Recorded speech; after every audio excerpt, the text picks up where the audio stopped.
just like in the previous video, uh, on top of the bag, I've done the same or similar treatment to the bottom of the bag. So kind of alternating between edit mode and sculpt mode. I just kind of cleaned the geometry up and got it to be a little bit more consistent.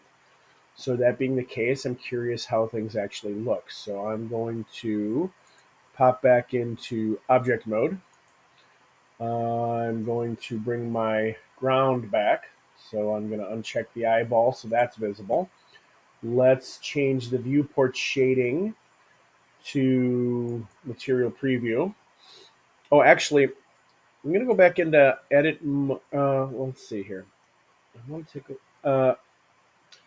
I think what I'm going to do is I'm going to change. I'm going to go to object and I'm going to shade smooth.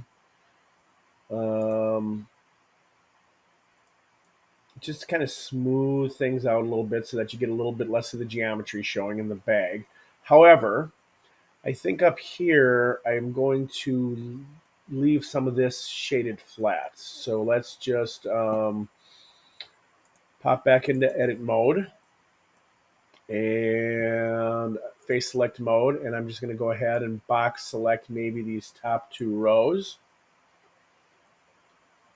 And I'll do the same thing on the opposite side while holding down the shift button, the shift key on my keyboard. And I'm not going to bother trying to do any of that in through here. Well, maybe. But just for the moment, let's just go ahead and I will go to faces and I will shade flat. And then we can go back to object mode.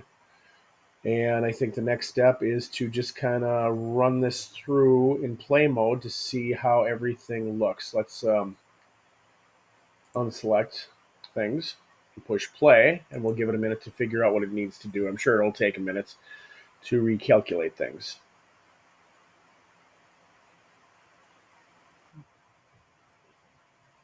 Okay, so there we go. That looks much nicer. Zooming in a little bit.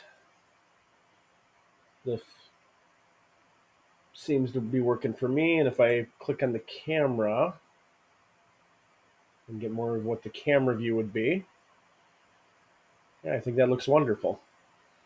A little tweaking that can be done, but this is pretty solid.